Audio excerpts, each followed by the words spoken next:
It's Ask the Doc time, so all of you who are watching right now, you are more than welcome to insert your questions, and we will try to answer all of them together with Dr. Sohaib, who is specialized in preventative medicine, lifestyle medicine. Dr. Sohaib, maybe you can tell us a bit more about what you're actually, what's your work? Yeah, so that's a complicated question. Okay. Because I'm half really into technology. So I've been on this journey of entrepreneurship, digital health, technology, which obviously I'm very passionate about. But then also in parallel, lifestyle medicine, which is prevention, obviously encompasses nutrition, exercise, sleep, stress. I think that's how I got involved with you guys. Something I've been talking about, learning about for a while. So I did my board certification in lifestyle medicine 2 years ago now. And that was quite enjoyable. And yeah, I've been doing a lot of work in kind of technology in California, and it's been quite the ride. But thanks for having me on. Thank you for joining us. Also, I didn't mention that Dr. Sohaib is our Rightangled partner. He believes in DNA testing, so good to have you with us today. So starting with the questions that we received before this live session. Of course, everyone, if you have any questions, please insert them here, just down here below, and we'll make sure that all the questions are going to be answered. So the first question which we received yesterday is, what to do for muscle pain after a heavy training? So with exercise, the thing is when you're exercising, what you're doing, so if you're weight training, for example, you're causing micro tears in your muscles, and there's always inflammation, and that's what causes the pain. So now, to combat that pain, obviously rest is something that helps, but to increase that, to decrease that period of soreness, you want to increase the blood flow to your muscles. So that's why a lot of people do things like massage. So now you have a lot of devices available, the Theragun being one, which you can use to help that blood flow. Other things include applying heat and cold showers. They help as well. But there's no hard evidence to how much it increases pain by.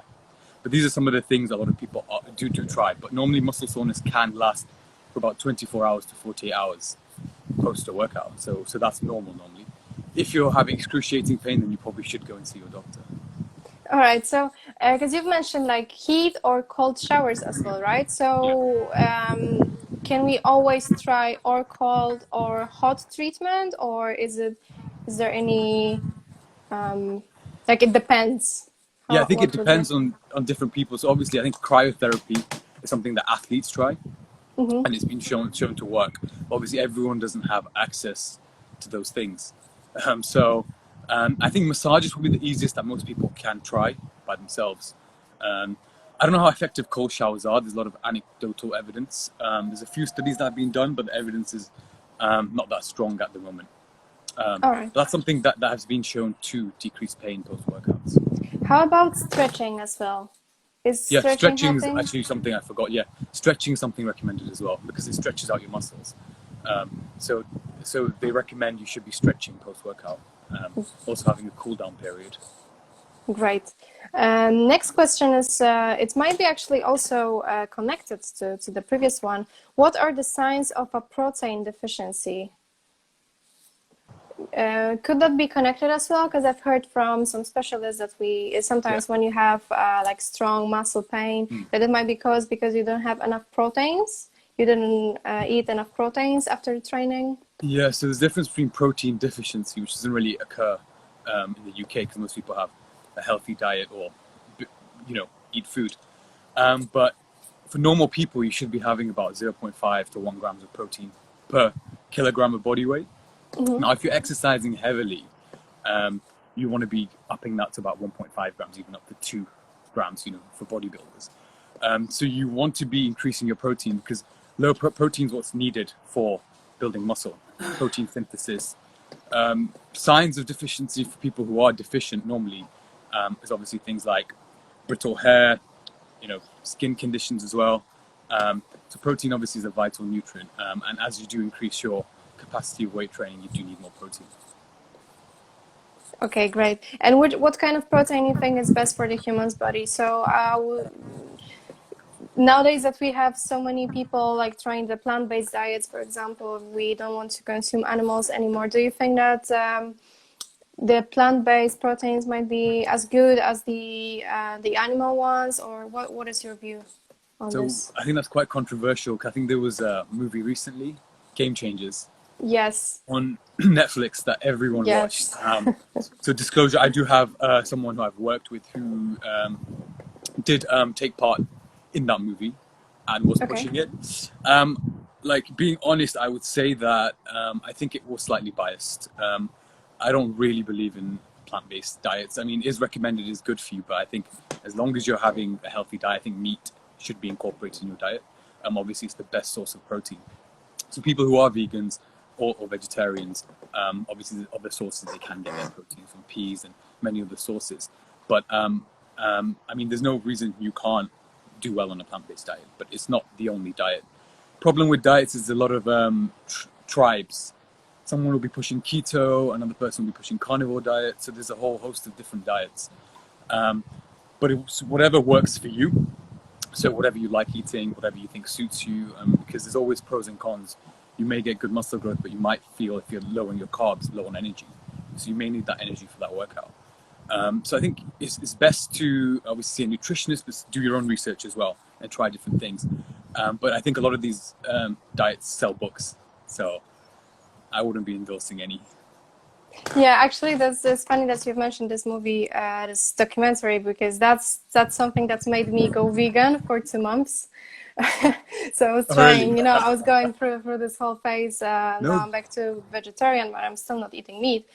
So that's what made me think, like, can I be as efficient on a plant-based diet as I would be on a diet Yeah, with meat? it's difficult, isn't it? Because obviously there's a lot of big bucks behind some of these documentaries and big stars. And I mean, there are people who've done amazingly on these diets, don't get me wrong. But ultimately, some of these there can be a lot of bias to how they present these things. But for some people, it does suit them. I mean, it generally suits them. I mean, we don't have all the evidence of what we can test for to determine. I mean, that's where genetics comes in. That's why I'm so excited about Rightangled. Because although there's a lot of preliminary research at the moment with genetics, it is increasing. There's a lot of genes you can tell, okay, does that diet suit me? What about exercise programs? It is developing slowly. So maybe that's where we can go. Yeah, definitely, definitely. Next question is, that's actually with genetics. My father and both grandparents from my father's side have cardiovascular diseases. Will I also suffer from them? Okay, that's a difficult question because you don't obviously have to have the whole family history of a family. So just saying the two grandparents obviously tells you that there is a history or a tendency to have cardiovascular problems in the family. Now, normally when you do assess for cardiovascular risk, you are looking for how many family members, immediate family members, have cardiovascular disease, and that does increase your risk. But that could be something which is more determined due to genetics, but mostly due to lifestyle. I mean, if your grandparents were living an unhealthy lifestyle, then they will have that increased predisposition to have cardiovascular events. And similar for an individual, a lot of cardiovascular disease. Now, there are some diseases which increase your chance of having cardiovascular disease a lot. So some genes that do cause that. But by and large, it is your lifestyle. So obviously, reducing your weight, staying active, keeping your stress levels low, eating a lot of plants, having a healthy diet is what you can be doing to prevent that or lower your risk. So you might have a slightly increased risk, but it's in your hands to eliminate the risk as much as you can. Perfect. So genetics are one thing, but also your lifestyle is so important. That's why what we are keep on telling people from Rightangled as well, our viewers, that it's very important to your genetics are very important, but also what you do with your life, and Yeah. if you're exercising, what you're eating, it's so important, so important. So I guess if you just connect both of the factors, so your genetics and the your life choices, you'll be just fine, right? Great combination. As long as you actually know. All right, next question is, I have troubles with falling asleep. What could I do to improve it? That's something that we talked with Dr. Lean before about, Okay. but this question came up again. So What did she say? Dr. Lean mentioned about oh, that's a great question because this was 2 weeks ago. Definitely, we spoke about You mentioned it. Okay. yeah, we spoke about not trying not to have your phone before going to sleep. Yeah. Obviously, healthy diet and exercising, so you're a bit more tired when you're going to sleep as well. And trying to go to sleep every day at the more or less at the same time. But I'm wondering what else you could tell us, Dr. Sohaib, about this. I think she's mentioned the basics. So obviously circadian rhythms, very important. I'll be honest, like my circadian rhythm isn't always the best always, but to improve your sleep, the number one thing is routine, waking up at the same time, sleeping at the same time, and making sure you're waking up in daylight, you're getting daylight in the morning, and you're having darkness at night, because melatonin is ultimately what triggers your sleep. So at night, you can use things like blue light blocking glasses. They look a bit strange. They're orange tinted glasses that you can use, obviously to stop the blue light coming through. You can also change filters on your phone as well. And with that, you want to be having a very dark room while sleeping and a cool temperature. It helps you to go to sleep. Sorry, it's really windy here. So that's the perfect environment to sleep. With that, people can try different adjuncts such as weighted blankets. That's something that some people use as well. And you want a quiet environment. Some people use things like white noise, which helps them. So that's quite individualized. You also want to make sure that you're not drinking caffeine later than about 3 or 4 p.m. because that's how long it takes for your body to 6 or 8 hours to clear from your system. So that could be keeping you awake. Apart from that, you don't want to be eating too late either. That can be disturbing sleep, cause GORD-like symptoms as well. I mean, there's a lot of information actually on sleep. It's a whole different topic area together, so you could probably have a whole live on sleep. But these are the basics, I would say, to keep good sleep. But if you're struggling and you think you have insomnia, then definitely go and see your doctor. There could be psychological factors, there could be so many other things, sleep apnea, and that's something obviously you can't just diagnose just like that. How about if I was visiting a friend, let's say, or we went to a restaurant and we had this coffee, let's say at 6 p.m. and I know that I will have trouble sleeping. Is there anything that I could do, like some like a quick trick just before, to help myself? Clear the coffee. Yeah. No, not that I don't think I've seen any approved tricks. Maybe just a quick run or some exercises. 6 p.m. isn't.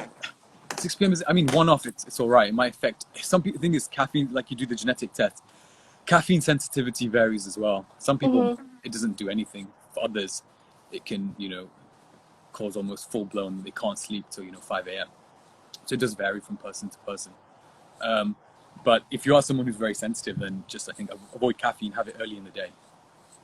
Great. All right. So if anyone from Rightangled is watching this, I'm turning off our Nespresso machine at 3 p.m. We're not having coffee afterwards. Yeah, so we can have some good sleep. All right. Next question. I think that's a broad topic, and I think that's very relevant, and we all suffer from it. So the question is, what's the best way to deal with stress? Okay, so that's a bit of a loaded question. Yeah. So with stress, obviously there are many different ways, and obviously psychiatrists would be the experts in giving advice on that.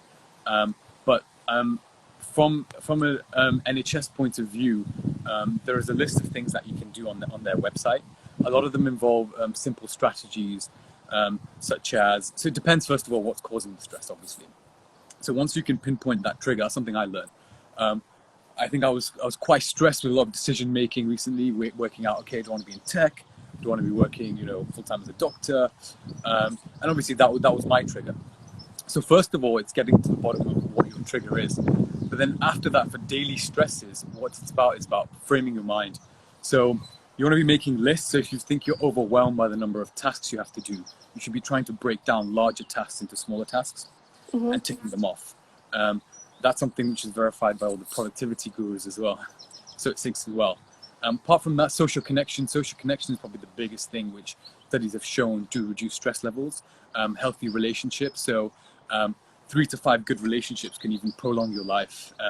And that's what they've been studying in the blue zones. Why do people live longer? So social relationships, friendships, very important, obviously, if they're having a positive impact on your life. So we've talked about obviously breaking down your tasks and then journaling. So gratitude sounds very airy-fairy, for lack of a better word. But people have said it does help. And there is some research that has been done that framing your mind in a positive way does help. So if you recount in the day what positive things happen to you, you're reinforcing those neural networks, and that's making you feel less stressed. But it does come down ultimately to what specific stress is in your life. Exercise, eating healthy, sleep, obviously they're all components of what causes you to be healthy.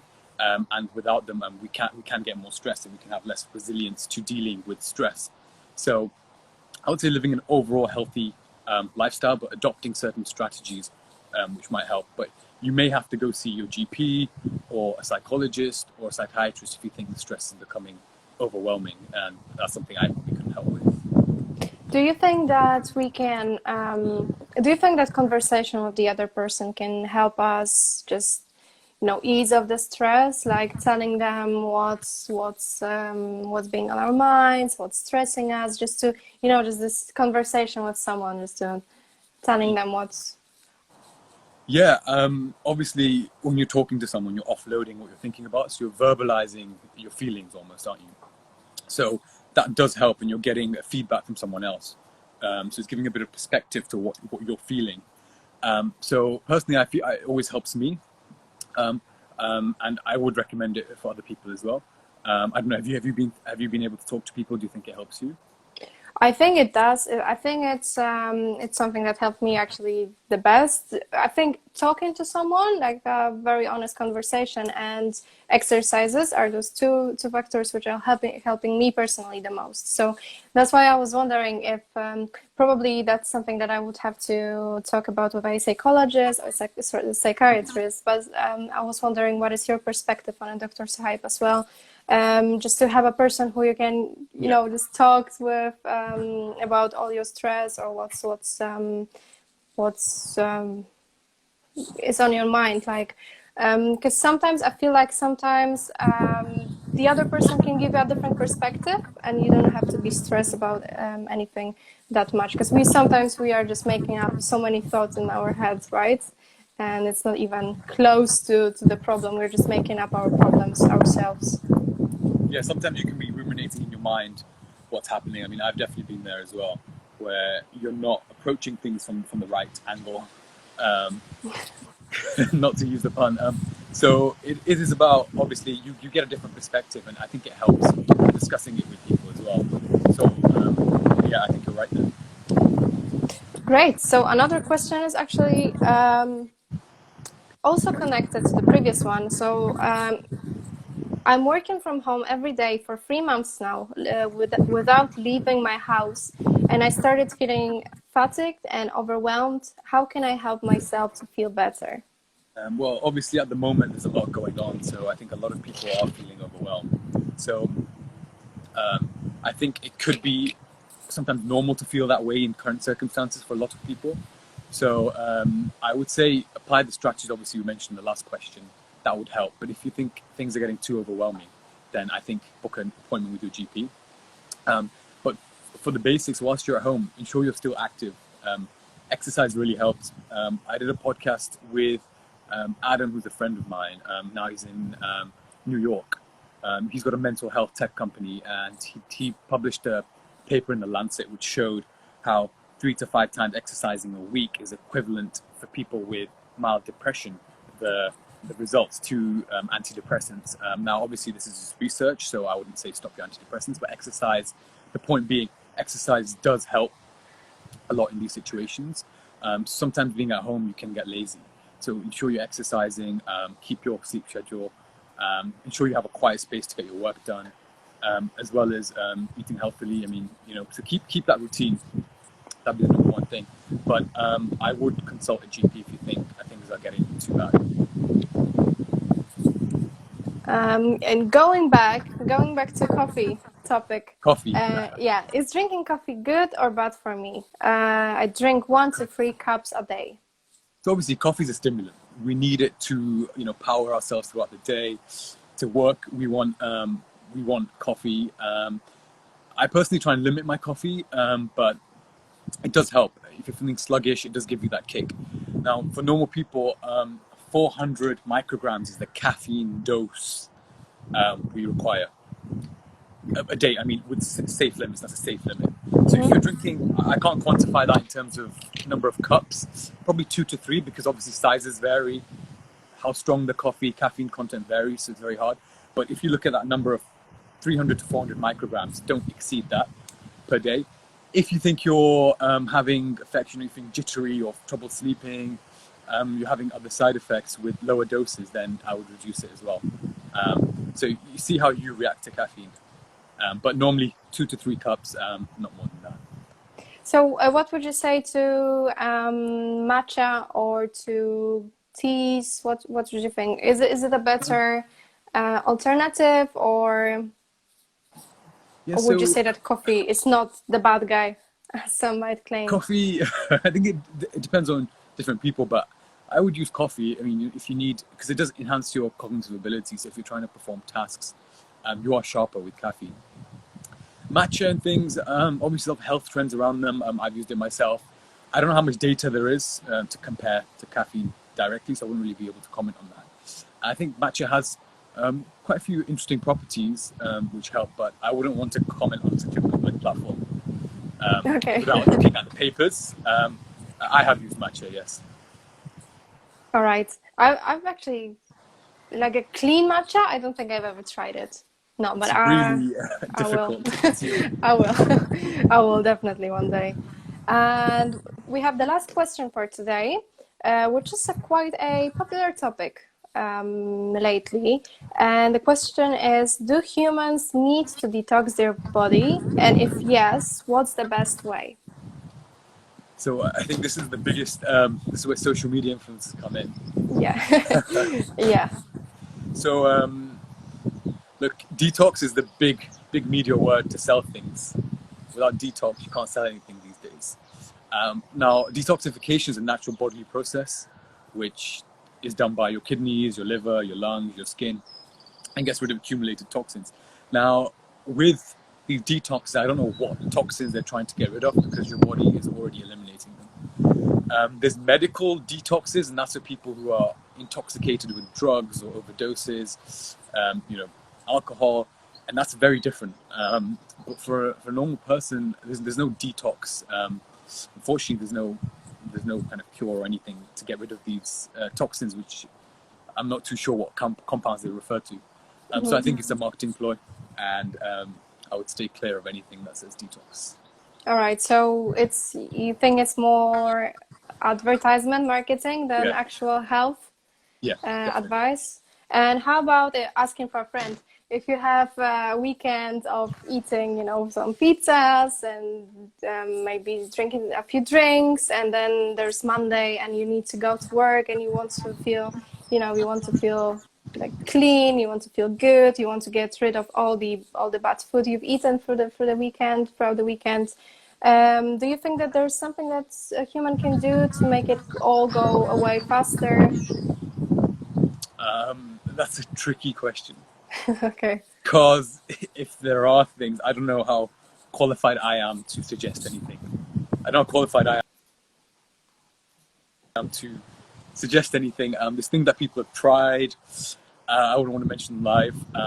But no, just be healthy. Unfortunately, if you've done that, you have to face the brunt of it. Okay, so if you've eaten the few slices too much of the pizza, you just need to wait a few days until your body gets rid of it naturally. Unfortunately. Yeah. All right, Dr. Sohaib. Thank you very much for answering all the questions for us today. It was really windy, so I hope you can hear me. That's why, like my lips is getting really dry from the wind. But no, hopefully connect with you soon. Yeah, thank you very much. And thank you for all of you who participated in the Ask the Doc series. And we are next week live again. So stay tuned and see you next week. Thank you, Doctor, again. Thank you.